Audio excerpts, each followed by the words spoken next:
12 Russian spies have been charged with running a sweeping hacking campaign to damage Democratic candidate Hillary Clinton in the 2016 U.S. presidential election, with the indictment landing 3 days before Donald Trump is set to meet Vladimir Putin.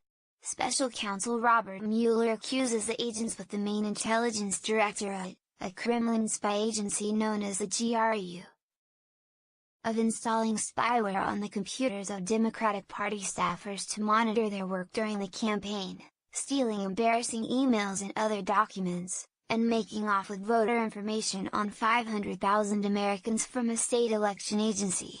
The spies set up fake personas online to release the stolen documents. They also allegedly fed the information to an organization, unnamed in the indictment, but which appears to be WikiLeaks, as well as a congressional candidate, a lobbyist and a journalist.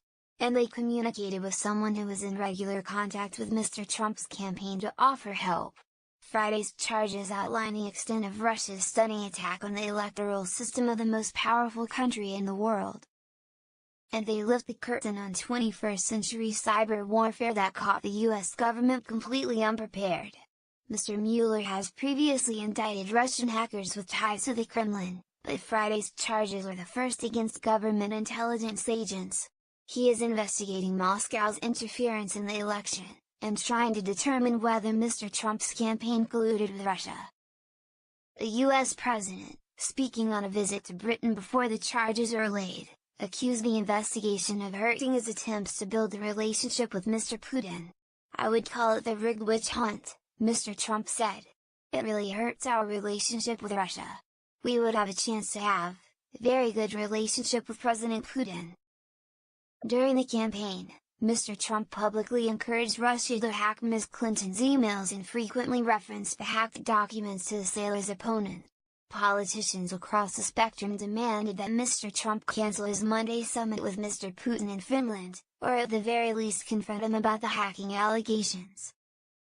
President Trump must be willing to confront Putin from a position of strength and demonstrate that there will be a serious price to pay for his ongoing aggression, Republican Senator John McCain said in a statement. If President Trump is not prepared to hold Putin accountable, the summit in Helsinki should not move forward. While U.S. intelligence agencies have long blamed Russia for the hack, Friday's indictment lays out for the first time the details of how it is believed to have been carried out by two Moscow-based GRU departments, Units 26,165 and 74,455. The spies started by sending spear phishing emails to members of Ms. Clinton's campaign and other Democratic officials, the indictment says. 1 March 2016 email, disguised to look like a security alert from Google, tricked campaign chair John Podesta into entering his password into a GRU-created website. The Russians then stole more than 50,000 emails from his account. A similar email the following month fooled a staffer at the Democratic Congressional Campaign Committee. This single slip-up allegedly enabled the spies to enter not only a computer, but the DCCC server and the computers of the Democratic National Committee as well. Once inside, the GRU agents are accused of installing a spyware program called X-Agent, which allowed them to view the screens of party officials and log their keystrokes. They stole thousands more emails, and rooted through the computers for sensitive documents. Then the spies set up a website, Facebook page and Twitter account called DC Leaks to publish the material, Mr. Mueller alleges. They also created a fake identity, Gokhifer 2.0, who claimed to be a Romanian hacker with totally no relation to the Russian government.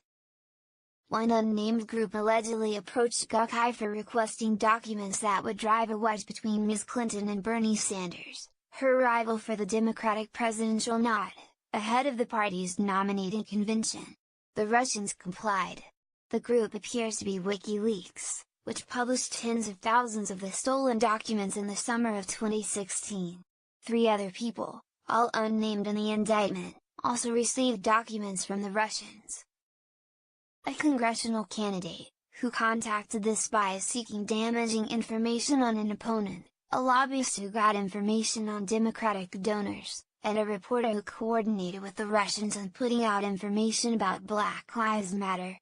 and the spies, posing as Gukhifer, allegedly communicated with someone connected to Mr. Trump's associates, saying, "Please tell me if I can help you anyhow, it would be a great pleasure to me." Roger Stone, a longtime friend of Mr. Trump's, has previously acknowledged exchanging messages with Gukhifer. There is no evidence that any of these people realized that they were dealing with Russian spies, and none has been charged. On Friday, Mr. Trump seemed unconcerned at the notion of Russian hacking, suggesting there was not much he could do if Mr. Putin denied it. "I don't think you'll have any I did it. I did it. You got me. There won't be a Perry Mason here," he said. "But I will absolutely firmly ask the question."